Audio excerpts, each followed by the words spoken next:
আমরা প্রথমেই আলোচনায় আনবো যে এত হরিনাম করে আমাদের কেন কোনো ক্রিয়া নেই, আমাদের মধ্যে কোনো পরিবর্তন নেই কেন? হরিনাম তো করছি, কত জপ করছি, কোনো পরিবর্তন নাই কেন জানেন? এর বহুবিধ কারণ আছে। তার মধ্যে প্রধান যে দশবিধ নাম অপরাধ, সেই বিষয়ে আজ একটু আলোচনায় একটু আনব। এই দশবিধ নাম অপরাধের উল্লেখ পাওয়া যাবে পদ্ম পুরাণের স্বর্গখণ্ডের 48 অধ্যায়ে। সেখানে দশবিধ নাম অপরাধ অর্থাৎ নামের চরণে করা 10টা ভয়ঙ্কর অপরাধের জন্য আর নাম করেও কোনো কাজ হয় না। কয়টা অপরাধ বললাম ভক্তগণ? 10টা। এগুলো কি কি? সতাং নিন্দাং নামনা পরমাম অপরাধম বিতনুতে यतः ख्यातिं यतं कथमो सहति तद्विगराम शिवस्य श्रीविष्णुः यः गुणनाम आदि सकलं धिया भिन्यां पश्येत् सः खलु हरिनाम आहितकरः गुरः अबद्धः श्रुतिशास्त्रनिन्दनं तथार्थपदः हरिनाम निकल्पनं नाम न बलाद यस्या हि पाप बुद्धि न विद्यते यस्या यमैहि शुद्धिः धर्मा प्रोतो त्यागहूतो आदि सकल शुभ क्रिया सम्यामपि प्रमदः अश्रद्धधने अशिन्वपि विमुखे अपि अशिन्वति यः शिव नाम अपराधः श्रुत्वापि नाम महात्म्यं यः प्रीतिरहित अधमः अहं मम आदि परमः नाम्नि सोऽपि अपराधकृत्। এগুলো সংস্কৃতে বলা হলো। আমরা এবার একটু বাংলায় আসব। এই 10টা নাম অপরাধে প্রথম নাম অপরাধ হচ্ছে সাধু নিন্দা। প্রথম অপরাধ সাধু নিন্দা। যারা নিজের জীবনকে প্রচারার্থে, ভজনার্থে, সেবার্থে যারা প্রযুক্ত নিযুক্ত করেছে তাদের নিন্দা, এটা হচ্ছে সর্বপ্রথম নাম অপরাধ। দেখুন, অনেক সময় অনেক কিছু অনিচ্ছাকৃত ভাবেও যেন মুখে চলে আসে। অনেক সময় অনেক কিছু বলতে ইচ্ছা করে না। আমার কথাই ধরুন, হয়তো 1000টা কথার মধ্যে একটা কথা ভালো লাগেনি, ইচ্ছা ছিল না, ইচ্ছা ছিল যে ভালোই বলবো, কিন্তু অনিচ্ছাকৃত ভাবে আর একটা অসুয়া দোষ দর্শন মুখ থেকে বেরিয়ে গেল। যার দোষ দর্শন করা হচ্ছে তিনি যদি বিশুদ্ধ প্রকৃত সাধু হন, তাহলে যে নিন্দা করলো সে বুঝতে পারছে না যে তার কি হলো, ভেতর থেকে যে ভজন পুড়ে ছাই হয়ে গেল, এটা সে তৎক্ষণাৎ ইনস্ট্যান্টলি, ইমিডিয়েটলি সে তখন বুঝতে পারবে না। সেই অনুভবটা তৎক্ষণাৎ তার জাগবে না। সে হয়তো কিছু পরে বুঝতে পারবে যে পূর্বে হরি কথায় যতটা রুচি ছিল, হরি নামে যতটা রুচি ছিল, সাধুর প্রতি যতটা আবেশ অনুরাগ ছিল, কই নাই তো, এখন কেমন যেন কমে কমে যাচ্ছে। এখন যেন হরি কথাও ভালো লাগছে না, হরি কথার মধ্যে ঘুম আসছে। দেখবেন হরি কথার মধ্যে যদি ঘুম আসে, একটা সহজ কথা বলে দিই, সারাদিন পরিশ্রম করলে ঘুম আসবে, এটা অস্বাভাবিক অত্যাশ্চর্যের কিছু না, এটা বিচিত্র কিছু না। সারাদিন পরিশ্রম করলে একটু বসলে ঘুম আসবে, এটা নিতান্তই স্বাভাবিক। কিন্তু যে জিনিসের প্রতি মানুষের আসক্তি, তাতে যত কষ্টই হোক তার ঘুম কখনো আসবে? আসবে কি? তার মানে এটা সুস্পষ্ট যে আমার আসক্তির লেশমাত্র আছে কি? যদি আসে, যদি আমার লেশমাত্র আমার ভেতরে থেকে থাকতো, ঘুম আসতো কি? ঘুম তো সহসা আসতো না। বুঝতে হবে অপরাধী আমি, আমার খুব অপরাধ, আমি খুব নিন্দুক। এটা কিন্তু একটা বড় চিহ্ন হরিকথার মধ্যে ঘুম আসা। পরিশ্রম না করেও যদি হরিকথার মধ্যে ঘুম চলে আসে তবে এটা ভালো। হাজার হাজার টাকার ওষুধ খেয়েও ঘুম আসে না, হরিকথায় আসলেই ঘুম চলে আসে নাকি? তার মানে চিন্তা করতে পারেন যে এই হরিকথার মূল্য কতটুকু। হাজার হাজার টাকার ওষুধ খেয়েও যে ঘুমকে আপনি আনতে পারছেন না, শুধু এখানে চুপচাপ একটু বসে আছেন আর ঘুম চলে আসছে, তাহলে চিন্তা করতে পারেন। তো এই হচ্ছে বিষয়, যদি পরিশ্রম না করা সত্ত্বেও হরিকথায় ঘুম আসে, এর দ্বারা বুঝতে হবে যে আমার কিন্তু আমি অপরাধ শূন্য হতে পারিনি। একেবারে ক্লিয়ার কাট কথা। তো এই হচ্ছে বিষয়। প্রথমত সাধু নিন্দা। দেখুন এই জিনিসটা মাতৃষ কীটের মধ্যে বড় প্রবল, এবং যত দিন যাচ্ছে এটা উত্তরোত্তর বৃদ্ধি পাচ্ছে, এটা একেবারেই কমছে না। ওই যে আমি একটা কথা বললাম না, আপনি তৎক্ষণাৎ বুঝতে পারবেন না, আপনি হয়তো কিছু পরে বুঝতে পারবেন যে আপনার রুচি হারিয়ে যাচ্ছে, আর প্রসাদ পেতে ভালো লাগছে না। মনে হঠাৎ করে উদয় হলো, আরে এ প্রসাদ পেয়ে হবেটা কি? এত জগতে এত প্রকার খাবার আছে, তা প্রসাদ পাবো কেন? প্রসাদ পেয়ে আমার হবেটা কি? হঠাৎ মনে, আপনি সারা জীবনে যেটা কল্পনা করতে পারেননি, হঠাৎ আপনার মনে এই অপরাধের দ্বারা, সাধু নিন্দার দ্বারা, শাস্ত্র নিন্দার দ্বারা, হরিকথার নিন্দার দ্বারা, ভাগবতের নিন্দার দ্বারা হঠাৎ আপনার চিত্তে এমন অনাকাঙ্ক্ষিত জিনিস এসে উপস্থিত হবে, আপনি কল্পনাও করতে পারবেন না।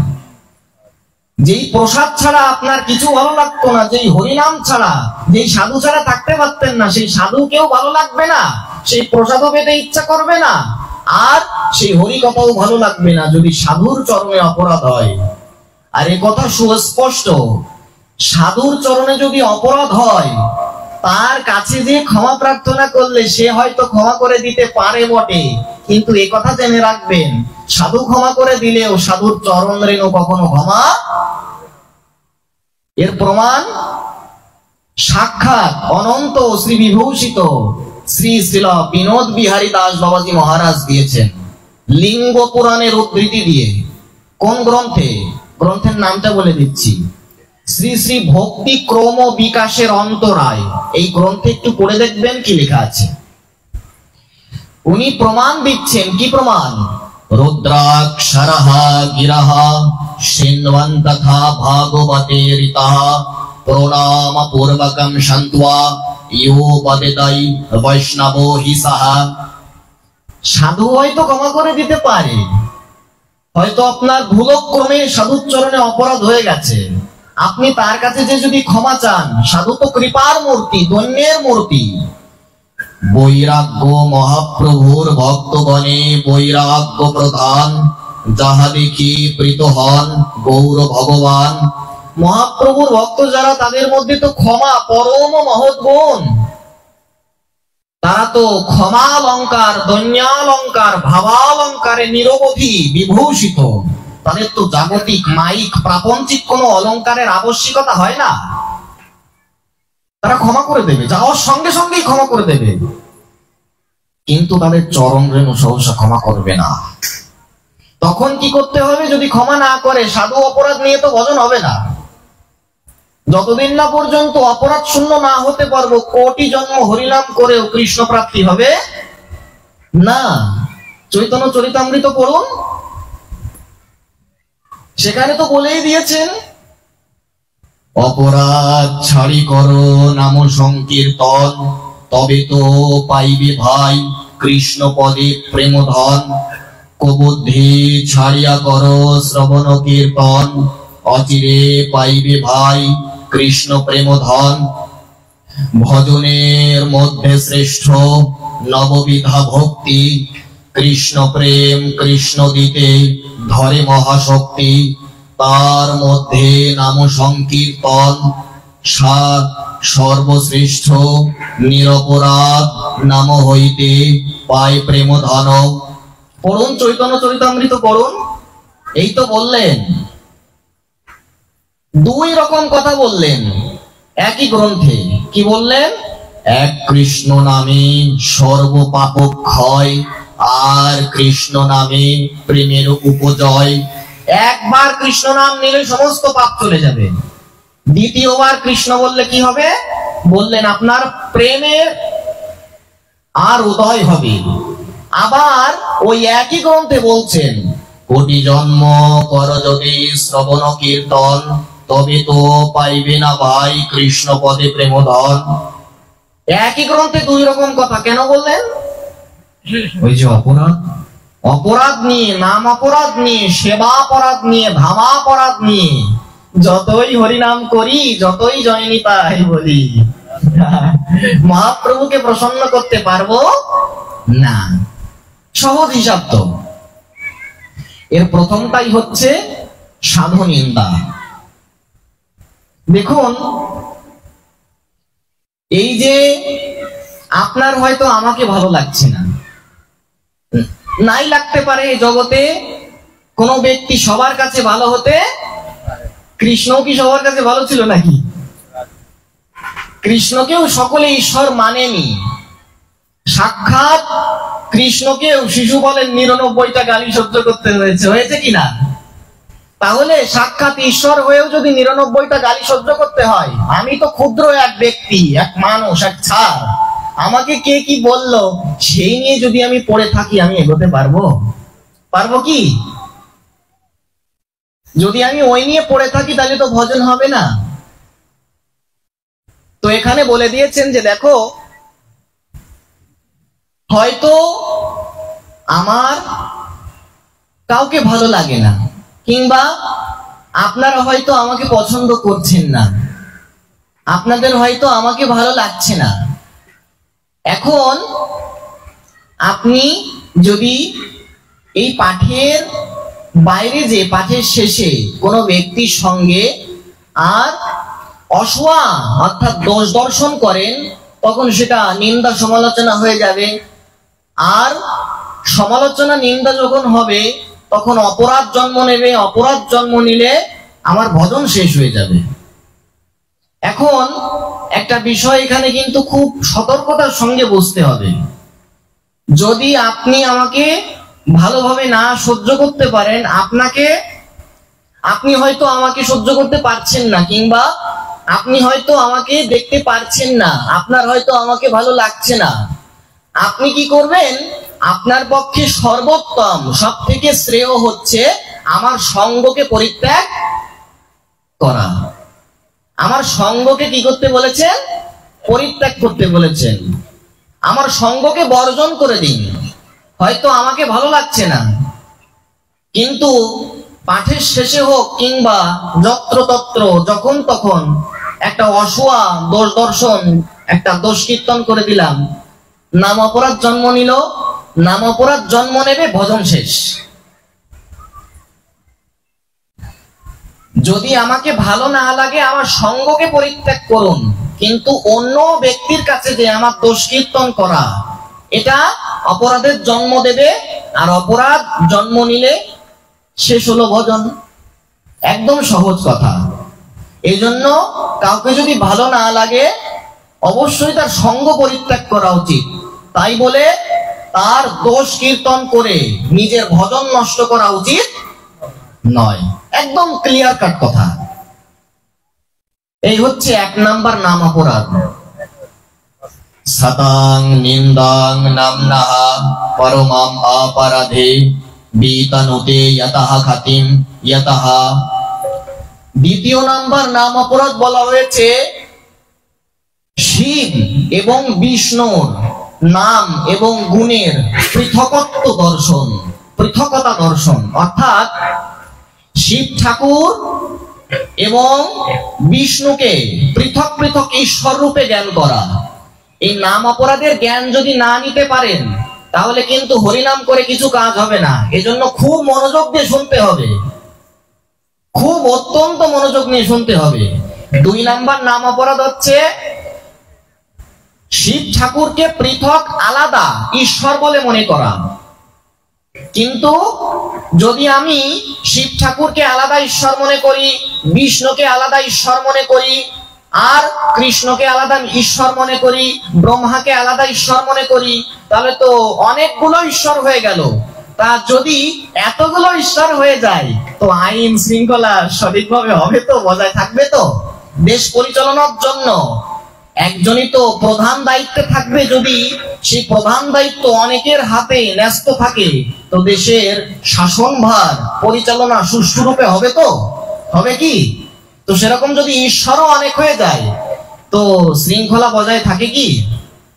এই জন্য 2 নাম্বার নাম অপরাধ হচ্ছে সবাইকে ঈশ্বর জ্ঞান করা। শিবকেও ঈশ্বর বানিয়ে দিচ্ছি, মা কালীকেও ঈশ্বর বানিয়ে দিচ্ছি, হ্যাঁ, ব্রহ্মাকেও ঈশ্বর বানিয়ে দিচ্ছি, এমনটা নয়। তাহলে কি জ্ঞান করতে হবে? তারা তাহলে কারা? শিবকে, কালীকে। এই তত্ত্ব বুঝতে হবে, কিন্তু তত্ত্ব না বুঝলে হবে না। বললেন একমাত্র বিষ্ণু হচ্ছে সর্বারাধ্য এবং পরম দেবতা। আমরা যে আচমন করি, সে আচমনের মন্ত্রে, ঋগ্বেদের মন্ত্রেও এটা স্বীকার করা হয়েছে যে বিষ্ণুই হচ্ছে পরম। ওম তদ বিষ্ণু পরমম পদম, কি বলি কিনা বাবা? এটা আচমনের সময় আমরা এই মন্ত্র বলি। বেদও স্বীকার করেছে যে বিষ্ণুর ওপরে, বিষ্ণুর সমকক্ষ আর কেউ নাই। এই জন্য আমাদের 2 নাম্বার নাম অপরাধ হচ্ছে এইটা, যে বিষ্ণুর সঙ্গে আমরা যেন কোন দেব দেবতাকে আর একই সাথে ঈশ্বর না মনে করি। আমরা যেন এই জ্ঞান করতে পারি যে সবাই হচ্ছে কৃষ্ণের অংশ, কৃষ্ণাংশ, কৃষ্ণেরই সাংশ, এবং কৃষ্ণের থেকেই প্রকট হয়েছে, সবাই কৃষ্ণ থেকেই আসছে। এবং কৃষ্ণ থেকে শিবকে, কালীকে, দুর্গাকে যেন পৃথক জ্ঞান না করি, যেন আলাদা জ্ঞান না করি, তারা একই। এই জ্ঞান কিন্তু যারা আপনারা একটু শাস্ত্র অধ্যয়ন করেন, তাদের কাছে এটা স্পষ্ট। এই আলাদা পৃথক জ্ঞান যেন না আসে। এমনকি ব্রহ্ম সংহিতায় শ্রীল জীব গোস্বামী তিনি গৌতমীয় তন্ত্রের বচন দিয়েও বলেছেন, ইয়া কৃষ্ণ সাইবা দুর্গা, ইয়া দুর্গা কৃষ্ণ এবা সাহা অনয়ন্তরো রাদর্শি সংসারান্ন বিমুচ্যতে। অর্থাৎ এই দুর্গা বলুন, কালী বলুন, শিব বলুন, ব্রহ্মা বলুন, এরা সবাই হচ্ছে কৃষ্ণের শক্তি। কার শক্তি বললাম? ভক্তগণ বলুন সবাই, কৃষ্ণের শক্তি। এই জ্ঞানে যদি আপনি হরিনাম নিতে পারেন, তবেই আপনার নাম অপরাধ হবে না, তবেই আপনার নিরপরাধে আপনি হরিনাম কীর্তন করতে পারবেন, জপ করতে পারবেন। এই জ্ঞান চাই যে কৃষ্ণই হচ্ছে সর্বারাধ্য, একমাত্র ঈশ্বর কৃষ্ণ, আর সব ভৃত্য। যারে জয়িছে নাচায়, সে তৈছে করে নৃত্য। একমাত্র ঈশ্বর কৃষ্ণ, আর সেই কৃষ্ণেরই অংশ প্রকাশ, কৃষ্ণেরই বিভূতি। এই শিব বলুন, ব্রহ্মা বলুন, যারা আলাদা জ্ঞান করা যাবে না শিবকে। অনেকে আবার হরিভক্তি বিলাসের প্রথম বিলাসের প্রমাণ দিয়ে বলতে পারে, আরে হরিভক্তি বিলাস পড়নি? প্রথম বিলাসের 73-76 নম্বর শ্লোক পড়নি? সেখানে তো বলে দিয়েছে যে কৃষ্ণের সঙ্গে, নারায়ণের সঙ্গে যে নাকি শিবের তুলনা করে, যে নাকি ব্রহ্মার তুলনা করে, সে তো পাষণ্ডী। কিন্তু তারা পুরো হরিভক্তি বিলাস না পড়ে এই ধরনের উদ্ভট কথা বলে। আরে বাবা, হরিভক্তি বিলাস নিয়ে যে কথা বলছো, পুরো হরিভক্তি বিলাস পড়েছো? একটু পুরোটা পড়ো, তারপরে সিদ্ধান্ত দাও। প্রথম বিলাস পড়েই তুমি সিদ্ধান্ত দিয়ে দিলে? পুরো হরিভক্তি বিলাস পড়লে বোঝা যায় যে সাক্ষাৎ সনাতন গোস্বামী চরণ গোপাল ভট্ট গোস্বামী হরিভক্তি বিলাসে এটা স্পষ্ট করেছেন বৃহৎ নারদীয় পুরাণের উদ্ধৃতি দিয়ে। তিনি জানিয়ে দিয়েছেন, শিবে চ পরমেশানে বিষ্ণু চ পরমাত্মনি। তিনি নিজে প্রমাণ স্থাপন করেছেন, সমবুদ্ধ্যা প্রবর্তন্তে তে বৈ ভাগবতোত্তমঃ। এজন্য আলাদা জ্ঞান করবেন না, শিবের সঙ্গে কৃষ্ণের আলাদা জ্ঞান করবেন না, ভিন্ন জ্ঞান করবেন না, একই জ্ঞান করবেন। তবে এই জ্ঞানটা সঙ্গে রাখবেন যে কৃষ্ণেরই অংশ, যেহেতু কৃষ্ণেরই অংশ, এই জন্য আলাদা নয়, শিব ঠাকুর আলাদা নয়। এক আছে গুণাবতার শিব, আর এক আছে সদা শিব। এই তত্ত্বগুলো না বুঝলে না আমরা এগোতে পারবো না। এগুলো অত্যন্ত মনোযোগ দিয়ে আমাদের বিবেচনায় আনতে হবে। তো এই হচ্ছে বিষয়, আমরা যেন ভেদ দৃষ্টি না করে, ভিন্নতা জ্ঞান না করে, একই জ্ঞানে, কৃষ্ণের শক্তি জ্ঞানে সমস্ত দেব দেবতাকে চিন্তা করতে পারি, ভগবান শিব শঙ্করকে চিন্তা করতে পারি, যেন আলাদা দৃষ্টি না আসে। এই জ্ঞানে যদি হরিনাম করতে পারি তবেই আমাদের প্রকৃত কল্যাণ, তবেই আমাদের কাজ হবে, ক্রিয়া হবে, না হলে নাম অপরাধ। এই গেল 2 নাম্বার, নাম অপরাধ।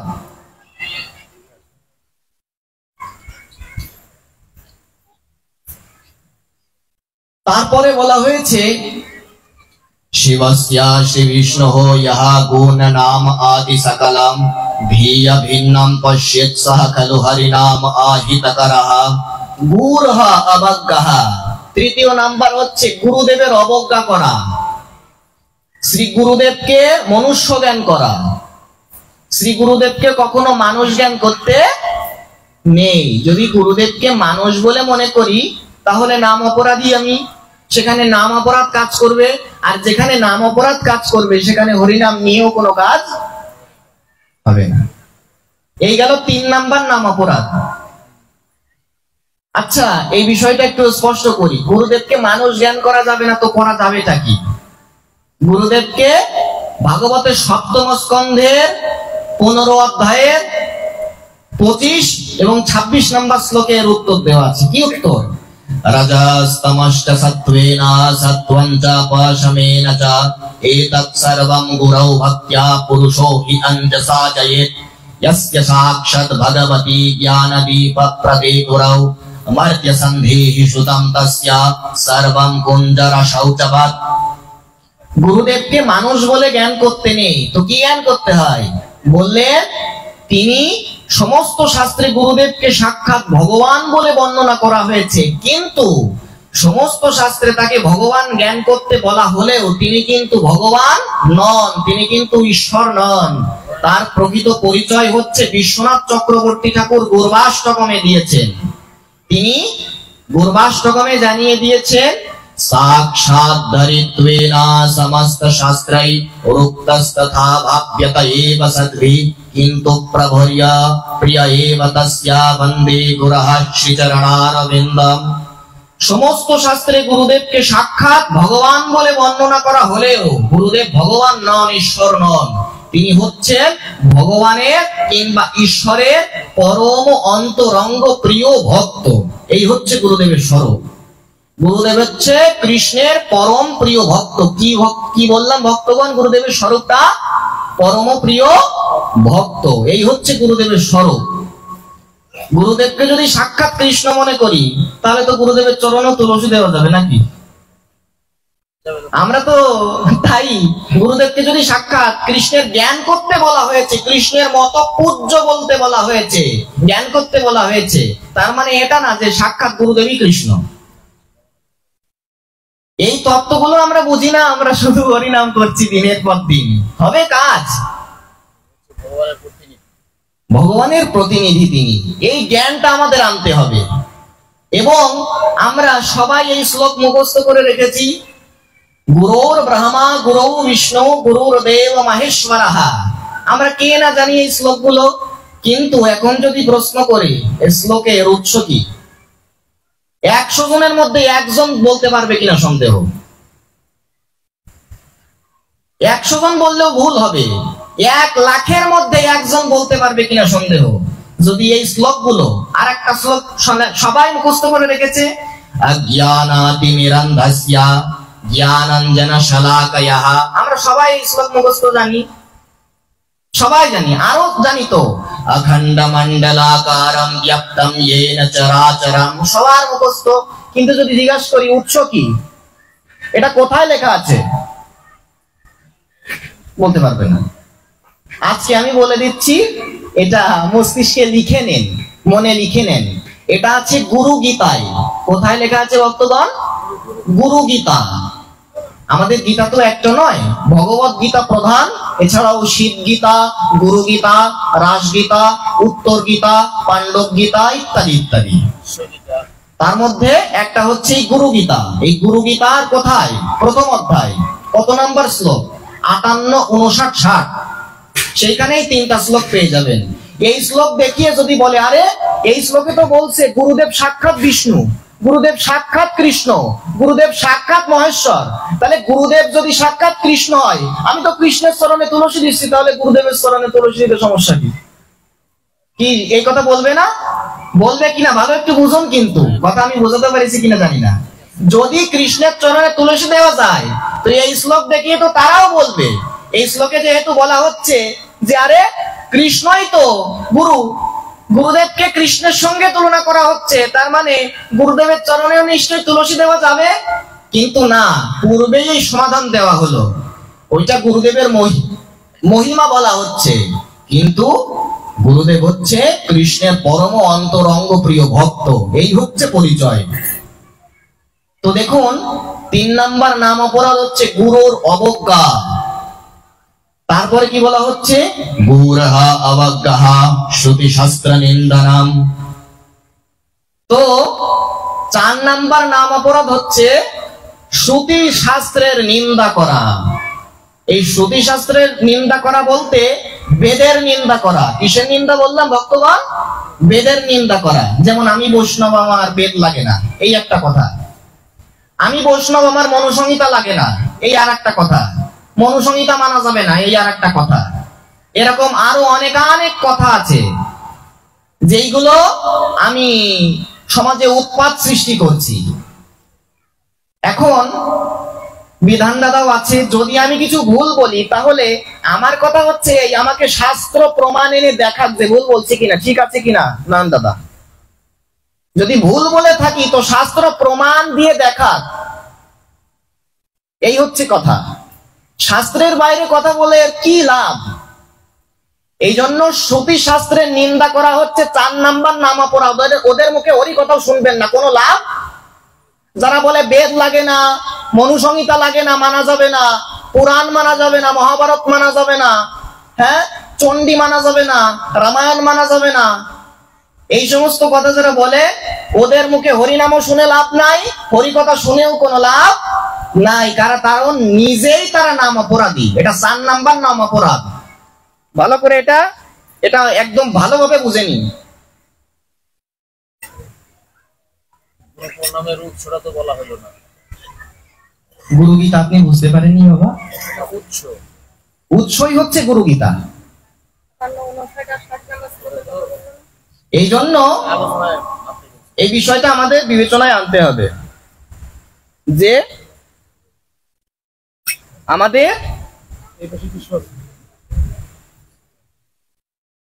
গুরুদেবের নিন্দা অবশ্যই করা উচিত নয়, শ্রুতি শাস্ত্রের নিন্দা করা উচিত নয়। যে প্রকৃত বৈষ্ণব সে সবগুলোই মানবে, এমনটা নয় যে পিতামাতা মারা গেছে অশৌচ পালন করবে না, অশৌচ পালন না করে ভগবানের সেবা পূজা শুরু করে দেবে। বিভিন্ন প্রকার সিদ্ধান্ত। এখন যদি বলতে চাই অনেকের সাথে বিরোধ লেগে যাবে, বিরোধ দিয়ে তো দরকার নাই। শাস্ত্রে যেটা লেখা আছে সেটা বলতে যে যদি আমি বিশ্বের সমস্ত ব্যক্তির কাছেও খারাপ হয়ে যাই কোনো অসুবিধা নাই। এই জন্য 4 নাম্বার নাম অপরাধ হচ্ছে শ্রুতি শাস্ত্রের নিন্দা করা, শাস্ত্র নিন্দা করা। 4 নাম্বার নাম অপরাধ কি বললাম ভক্তগণ? শাস্ত্র নিন্দা করা। এরপরে কি বলা হচ্ছে? শ্রুতি শাস্ত্র নিন্দা নাম তথার্থবাদাহ হরিনাম না কল্পনাম। হরিনামে অর্থ আরোপ করা, এটা হচ্ছে 5 নাম্বার নাম অপরাধ। হরিনামে অর্থ আরোপ করা, এটা কেমন? মানে হরিনামে আমার ইচ্ছা হলো আমি একটা অর্থ আরোপ করে দিলাম, কিন্তু এই হরিনামে কখনো অর্থ আরোপ করতে নেই। যদি কেউ মনে করে 1 কৃষ্ণ নাম কোটি অশ্বমেধ যজ্ঞ সম, সেই পাপী তারে দণ্ডে জম। চৈতন্য চরিতামৃত পড়ুন, সেইখানে এই কথার স্পষ্ট আমাদের বুঝিয়ে দিয়েছেন যে এই যে অপরাধটা কিভাবে আসে আমাদের। যদি আমরা মনে করি 1 কৃষ্ণ নাম সমান কোটি কোটি কোটি কোটি কোটি অনন্ত কোটি অশ্বমেধ যজ্ঞ সম, তাও আমি নাম অপরাধী। বলে কেন? কারণ 1 কৃষ্ণ নামের সমতুল্য এ জগতে আর কিচ্ছু হতেই পারে না। এই জ্ঞান আমরা রাখি। এই জন্য এই বিষয়গুলো কিন্তু খুব সতর্কতার সঙ্গে মনে রাখতে হবে। এর থেকে এইটাই সিদ্ধান্তে আসা যায়, এ জগতে হরিনামের তুল্য আর কিছু, হরিনামের সঙ্গে কোনো কিছু তুলনা করা উচিত নয়। যদি মনে করি হরিনাম করছি পুণ্য হবে, এটাও কিন্তু উচিত নয়। হরিনাম পুণ্যের জন্য নয়, ভক্তির জন্য। কৃষ্ণ ভক্তির বাধক যত শুভ কর্ম, সেও জীবের এক অজ্ঞানতম ধর্ম। চৈতন্য চরিতামৃত পড়ুন, আদি লীলাতেই বলে দিলেন। ঠাকুর নরোত্তম বলছেন, পাপটাও ফেলে দাও, পুণ্যটাও ফেলে দাও, কেবল ভক্তিকে গ্রহণ করো। পাপ থাকলেও ভজন হবে না, পুণ্য থাকলেও ভজন হবে না, তো কি দিয়ে হবে? বললেন ভক্তি দ্বারা হবে। অমলাপ্রীতি বিমলাপ্রীতি দিয়ে ভজন হবে। পাপ পুণ্য দুই পরিহর। দেখুন প্রেম ভক্তি চন্দ্রিকা পড়ুন। এই জন্য 5 নাম্বার হচ্ছে হরিনামে অর্থ আরোপ করা। আজ আমরা অনেক, এই বাংলাদেশে লক্ষাধিক হরিনাম যজ্ঞানুষ্ঠান হয় বটে, কিন্তু কোনো পরিবর্তন নাই। আমি এক জায়গায় তো জানতে পারলাম যে কীর্তন করার আগে তারা বলে উঠছে, আমি কিন্তু এটা সমালোচনা করছি না, আমি বাস্তবতার প্রেক্ষাপট বলছি। এই প্রেক্ষাপট আপনাদের সম্মুখে তুলে না ধরলে, আপনারা জানেন, তারপরেও এই বাস্তবতা তুলে না ধরলে আমাদের সেই জ্ঞান পরিষ্কার হবে না, সেই বোধ উপলব্ধি পরিষ্কার হবে না। কীর্তন করবে, আসরে ওঠার আগে বলে যাচ্ছে আমাদের জন্য কাটলেট বানিয়ে রাখুন, ডিমের কাটলেট। কীর্তন আসরে উঠবে, ওই সাধুর পোশাক পরে দোকানে যে চা সিগারেট এইগুলো ধূমপান করে এসে, আচ্ছা ওর মুখে হরিনাম শুনে আপনার হবেটা কি বলুন তো? আমার এটা একটু জানার ইচ্ছা, যে বিড়ি ধূমপান করে, যে নেশা পান করে, তার মুখে হরিনাম শুনে আপনার হবেটা কি বলুন তো? একটু কি হবে আপনার? কিছু হবে? কিচ্ছু হবে না, শুধু সময় নষ্ট। আর যদি এরকম কোন কথাবার্তা থাকে যে 1050 হবে, তো যদি 1050 না দিতে পারেন তো পথ মাপেন, আমাদের দল পাওয়া যাবে না। এইভাবে যদি চুক্তি করে আসি, যদি এগ্রিমেন্টটা সাইন করতে হয় যে 50,000 দিতেই হবে, তবেই তোমাদের আনা যাবে, এদের মুখে হরি কথা হরিনাম শুনে কোনো লাভ। এখন বলবেন প্রমাণ কোথায়? এর প্রমাণ আছে ভক্তি রসামৃত সিন্ধু গ্রন্থে। দেখবেন তো, পড়ে দেখবেন তো কি লেখা আছে। ন ব্যাখ্যাম উপাঞ্জিত, স্পষ্ট নিষেধ করে দিয়েছেন, হরিনাম হরি কথাকে কখনো জীবিকা করবে না। এই জন্য এটা স্পষ্ট, ওদের মুখে হরিনাম হরি কথা শুনে আপনার কোনো কল্যাণ হবে না, কোনো কল্যাণই হবে না। এই জন্য দেখবেন যারা শুদ্ধ আর আহার করে, যাদের আচরণ শুদ্ধ, যারা কেবল আমার মতো এখানে এসেই আর বড় বড় কথা বলতে শুরু করে দেয় না, যারা বাড়িতেও সাধু থাকে, সাধু সঙ্গে আসবো, সাধু সেজে নিলাম, এখানেই সাধু, আর বাইরে যে আবার শুরু করে দিলাম, তাহলে সাধু সঙ্গ করে কি শিখলাম, কি নিলাম, কি বুঝলাম, কি করলাম? কোনো পরিবর্তন হলো? মন্দিরে গেলে আমাদের হাতটা ভগবানের চরণে ফুল দেয়, তখন কত পবিত্র কাজে লাগে, কিন্তু ওই মন্দিরের বাইরে এই হাতটা পবিত্র কাজে লাগে তো? এখানে এসে মন পবিত্র রাখছি, বাইরে যে। আর এই যে কীর্তনিয়া যারা আসছেন, এই যে একটা বাস্তব প্রেক্ষাপট তো উল্লেখ করলাম, অনেকে অশালীন পোশাক পরে আসে, অনেক মায়েরা কীর্তন আসরে অশালীন ড্রেসে তারা এই কীর্তন পরিবেশন করেন, যেগুলো যুবকদের জন্য। আর এটা অত্যন্ত অত্যন্ত আমাদের কষ্টের এবং লজ্জার বিষয়। আসলে এই যে এই সমস্ত দলদের যারা ভাড়া করে আনে, ওই সমস্ত কমিটিদের আগে দেখতে হবে যে কমিটির লোকদের বিবেচনা কতটা নিম্নমানের, যে এদেরকে এনে সেখানে আর হরিনাম সংকীর্তন দেওয়াচ্ছে। আর সবাই সমস্ত ভক্তরা মনে করছে প্রসাদ নিয়ে বাড়ি যাচ্ছি, প্রসাদ নিয়ে বাড়ি যাচ্ছি, কিন্তু আদৌ সেটা প্রসাদও হচ্ছে না। বলে কেন? বাইরে যারা রন্ধন করছে লুঙ্গি পরে এক বাম হাতে তো সিগারেট আছে আর ডান হাতে ডাবু হাতা নিয়ে ওইভাবে রন্ধন হচ্ছে, আর বাইরে যত ভক্তগণ ওই লুঙ্গি পরে সিগারেট খেয়ে ওই যে খিচুড়ি ওইটা খেয়ে মনে করছে প্রসাদ পাচ্ছি। কিন্তু এইখানে লাগানো ভোগ লাগানো ভগবানের চরণে ভগবানের কাছে ভোগ নিবেদিত সেই প্রসাদ ওই ভোগের সঙ্গে মেশানোও হয় না।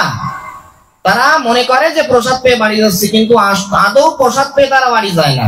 ওই সিগারেট খাওয়া ওই লুঙ্গি পরা লোকের রান্না খেয়ে তারা বাড়ি যায়। এই জন্য এইসব বিষয় না আমরা সচেতন যদি না হই, এই কথাগুলো কেন বলছি জানেন? আপনারাও যাতে দেখলে এইগুলো প্রতিবাদ করতে পারেন, এগুলো সংশোধন করতে পারেন, যেন আপনারাও বলতে পারেন কোন জায়গায় নামযজ্ঞ হলে যে এই প্রসাদটা মূল প্রসাদটা এখানে নিবেদন করুন। নিবেদন করে বাইরে যত ভক্তরা প্রসাদ পাবে তাদের ওই ভোগে যেখানে রন্ধন হচ্ছে সেই রন্ধন পাত্রে ওটা মেশান। মানুষকে এইভাবে ঠকাতে নেই। এটা কত বড় প্রতারণা ভক্তদের সঙ্গে। এই অপরাধ কোথায় রাখবো? এগুলো কখনো চিন্তা করি আমরা? কখনো বিচারে আসে? শুধু জয় নিতাই, শুধু জয় গৌর। ওই যে বললাম, বাবা মার নাম জিজ্ঞাসা করলে, নিতাইয়ের বাবা মার নাম জিজ্ঞাসা করলে অনেকে বলতে পারবে না।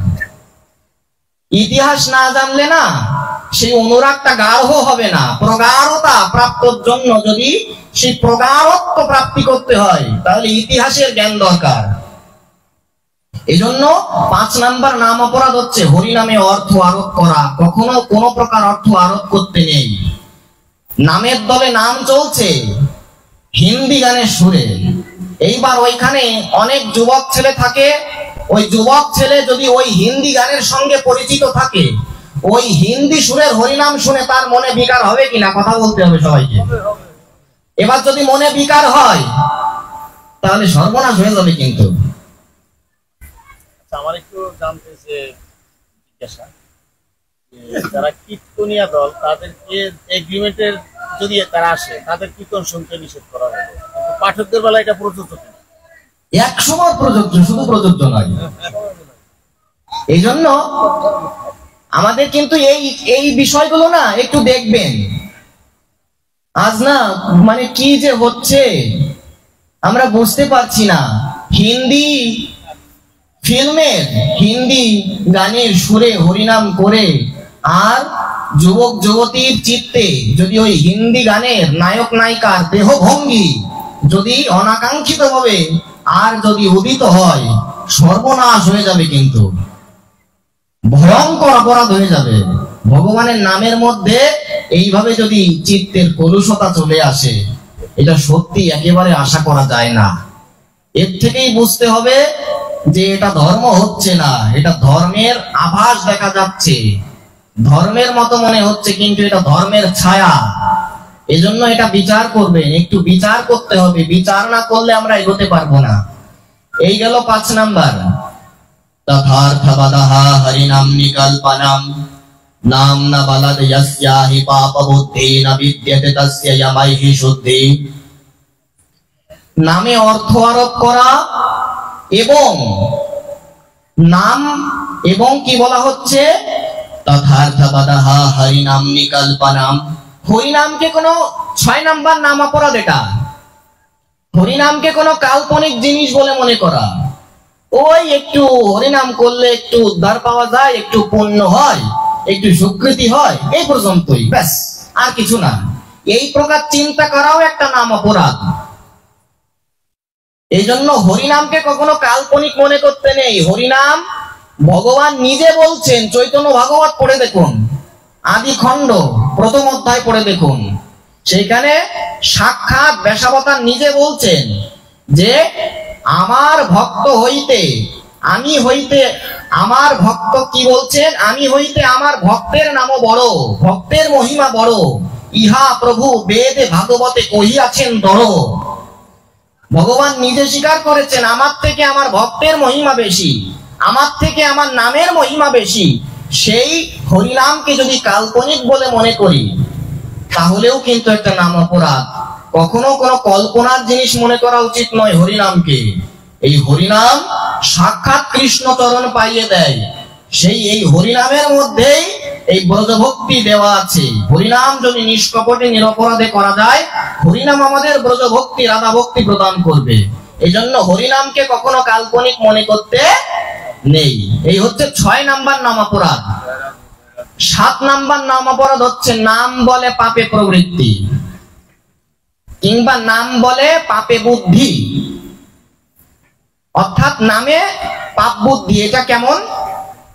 নাম বলে পাপে প্রবৃত্তি অর্থাৎ আমি পাপ করছি আবার হরিনাম করছি এবং চিন্তা করছি পাপ করব আর হরিনাম দিয়ে খণ্ডন করব, পাপ করব আর হরিনাম দিয়ে খণ্ডন করব, এইভাবে লাগাতার ক্রমাগত পাপ করব আর হরিনাম দিয়ে খণ্ডন করব। এই হচ্ছে 7 নাম্বার নাম অপরাধ। এই জন্য তাহলে আমাদের কি করতে হবে? তাহলে দেখুন, আপনি কি করতে পারেন? যদি হরিনাম প্রভুর চরণে আপনি এই প্রতিজ্ঞা করতে পারেন, হে শ্রী নাম প্রভু, আমি এই প্রতিজ্ঞা করছি, আমি এই প্রতিশ্রুতি দিচ্ছি যে আজকের পর থেকে আমি আর পাপ করব না। এই প্রতিজ্ঞা যদি আপনি হরিনাম প্রভুকে দিতে পারেন, হরিনাম প্রভু আপনাকে সমস্ত পাপ থেকে উদ্ধার করে মুক্ত করে গোবিন্দ চরণ পাইয়ে দেবে। এই হচ্ছে 7 নাম্বার আমাদের নাম অপরাধ। তারপরে কি বলা হচ্ছে? ধর্ম ব্রত ত্যাগ হোত আদি সকল শোভা ক্রিয়া। তারপরে 8 নাম্বার নাম অপরাধ বলা হচ্ছে এই হরিনামের সঙ্গে কোন আর ধর্মকর্মের সমতা বিধান করা, কোন শুভ কর্ম কোন মঙ্গল কর্মের সমতা দর্শন করা, একই মনে করা যে হরিনাম করলেও পুণ্য হয়, আবার একাদশী করলেও পুণ্য হয়, কিংবা তপস্যা করলেও পুণ্য হয়, হরিনাম করলেও তো পুণ্য হয়, তারপরে যজ্ঞ করলেও পুণ্য হয়, এই যে দান করলেও পুণ্য হয়। এরকম যদি হরিনামের সঙ্গে অন্য কিছুর সমতা বিধান করি, হরিনামের সঙ্গে কোনো কিছুকে সমতুল্য জ্ঞান করা যাবে না। হরিনামের সঙ্গে আপনি যে ধর্মকর্মই করুক না কেন, এক পাশে হরিনাম, এক পাশে হরিনাম, আর সমস্ত ধর্মকর্ম সমস্ত বিধান এক পাশে। এই সমস্ত বিধানের সঙ্গে যদি হরিনামকে একতা দেখেন, একত্ব ঐক্য প্রতিপাদন করেন, তাহলে এই হচ্ছে 8 নাম্বার নাম অপরাধ। হরিনামের সঙ্গে কোন শুভ কর্ম, কোন কল্যাণময় কর্ম, কোন তুলনা চলে না। হরিনাম প্রভু পরম পাবনই, আমাদের সবাইকে কৃষ্ণচরণ পাইয়ে দেয়। এজন্য হরিনামের সঙ্গে কখনো কোন শুভ কর্মের তুলনা করতে নেই। এই হচ্ছে কত নাম্বার নাম অপরাধ ভক্তগণ? 8 নাম্বার। তারপরে 9 নাম্বারে কি বলা হলো? বললেন ইহা অশ্রদ্ধা দানে শিন্বতি ইহা শিব নাম অপরাধঃ। হরিনামের মহিমা শ্রবণে অনিচ্ছুক ব্যক্তিকে হরিনামের মহিমা বলা, অর্থাৎ হরিনামের মহিমা শুনতে চাচ্ছে না, এরকম অশ্রদ্ধালু, যার কোনো শ্রদ্ধা নাই, শুনতে চাচ্ছে না, এরকম শ্রদ্ধাহীন ব্যক্তিকে হরিনামের মহিমা বলা হচ্ছে 9 নাম্বার নাম অপরাধ। এই জন্য এইটাও বিচার করতে হবে, যার ইচ্ছা নাই তার কাছে বলার দরকার নাই। 9 নাম্বার নাম অপরাধ। এবং 10 নাম্বার নাম অপরাধে কি বলা হলো? শ্রুত্বাপি নাম মাহাত্ম্যম যথা প্রীতিরহিতা ধমঃ अहम ममो आदि परमः नाम्नि सोयपि अपराधः कृत। 10 নাম্বার নাম অপরাধে বলা হলো যারা হরিনামের এত মহিমা এত মহিমা এত মহিমা শুনে জেনে বুঝেও এই চামড়াকে নিজের চামড়া বলে মনে করে, এই দেহকে নিজের দেহ বলেই মনে করে, সমস্ত সম্পদ অর্থ এগুলোকে নিজের একমাত্র অবলম্বন মনে করে, টাকা পয়সা গাড়ি বাড়ি অর্থবিত্ত এগুলোকেই যারা এত হরিনামের মহিমা জানার পরেও যারা এগুলো ছাড়া অন্য কিছু বোঝে না, এত হরিনামের মহিমা শোনার পরেও যারা অর্থের লিপ্সা স্পৃহা, এই দেহ লিপ্সা স্পৃহা ছাড়তে পারে না, এরা হচ্ছে 10 নাম্বার নাম অপরাধী। এই যে 10টা নাম অপরাধ বললাম না, এই মাতৃশ দাসের মধ্যে পূর্ণরূপে বিরাজ করছে। এগুলো আপনাদের সম্মুখে এজন্যই বলা যেন আমার একটু বিবেক জাগ্রত হয় এবং আমি যেন এই অপরাধগুলো থেকে একটু নিজেকে মুক্ত করতে পারি। আপনারা তো এই অপরাধগুলো করেন না, আপনারা সবাই অনুভবী ভক্ত। আপনাদের কাছে এসেছি যেন আমি এগুলো থেকে পরিত্রাণ পাই। আপনাদের আর শ্রী চরণরেণুর কৃপায় যদি একটু করুণা হয়। তো যাই হোক, অনেক রাত হয়ে গেছে। বিধিহি